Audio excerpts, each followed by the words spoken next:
করা ছাড়া পৃথিবীতে কেউ কখনো বড় আলেম হতে পারবে না। বড় আলেম কেউ যদি হতে চায় তাহলে তাকে এই মিজানুস সরফ মিজান কিতাবটি অবশ্যই ভালোভাবে মুখস্থ করতে হবে, ঠোঁটস্থ করতে হবে, আয়ত্ত করতে হবে। এটার বিকল্প কোনো পথ নেই। হ্যাঁ, আর অন্যান্য যে কিতাবগুলো আছে এগুলো তো পড়তেই হবে, এগুলো সহায়ক। তবে এই কিতাব এ যতগুলো অন্যান্য কিতাব আছে ওই কিতাব আপনি যেই পরিমাণ মানে পড়বেন, যেই পরিমাণ সময় নিয়ে ওগুলো তো পড়বেন, কোনো কিতাবই ছাড়া যাবে না। তবে ওই 6টা বা 5টা বা 4টা বা 3টা কিতাবে যে পরিমাণ সময় দিবেন, আপনাদেরকে অবশ্যই ওই 3টা কিতাবের সমান এই কিতাবের সময় দিতে হবে। কারণ ওগুলো 10 মিনিট, আমি উদাহরণস্বরূপ বলছি, 10 মিনিট পড়লে আপনার হয়তো হয়ে যেতে পারে, উদাহরণস্বরূপ, মানে কারো 1 ঘন্টাতে হয়ে যেতে পারে।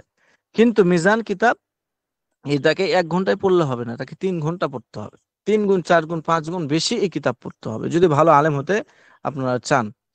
তো সবাইকে মেহনত করতে হবে আর ধৈর্য নিয়ে পড়তে হবে। কারণ আপনারা যেহেতু এই লাইনে প্রথম, দেখা যাবে যে অনেক কথা প্রথমে বুঝে আসবে না। হয়তো এটা দ্বিতীয় স্টেপে আমরা যখন দ্বিতীয়বার কিতাব শুরু করব, তৃতীয়বার শুরু করব, তখন আমাদের বুঝে আসবে। আমাদের অনেকেই দেখা যায় যে কিতাব মুখস্থ করে ফেলছে কিন্তু বুঝে নাই। তো এই যখন একটু বড় হয় তখন এগুলো আবার বুঝে আসে। দেখা যাচ্ছে যে মিজানের বছর ওই 1 বছর পড়ছে, কিছুই বুঝে নাই কিন্তু মুখস্থ করছে, চেষ্টা করছে আর মুখস্থ করছে। তো পরবর্তীতে এই অল্প সময় বুঝে নেবে। আর যদি মুখস্থই না করে যে আমি তো বুঝলাম না তেমন একটা, তো এটা মুখস্থ করবো না থাক, তাহলে সে তার হবে না। তাকে নতুন করে তখন মুখস্থ করতে হবে, দেখা যাবে যে সে আর এগিয়ে যেতে পারবে না। এই জন্য প্রথম কাজ আপনাদের এই কিতাবের জন্য সেটা হচ্ছে মুখস্থ করা। যে পড়া দেওয়া হবে এটা মুখস্থ করা প্রচুর পরিমাণে, একদম ঠোঁটস্থ থাকতে হবে।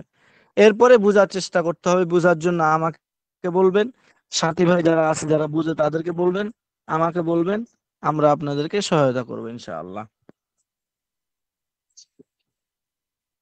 এ পর্যন্ত সবাই কথা শুনতে পাইছেন না?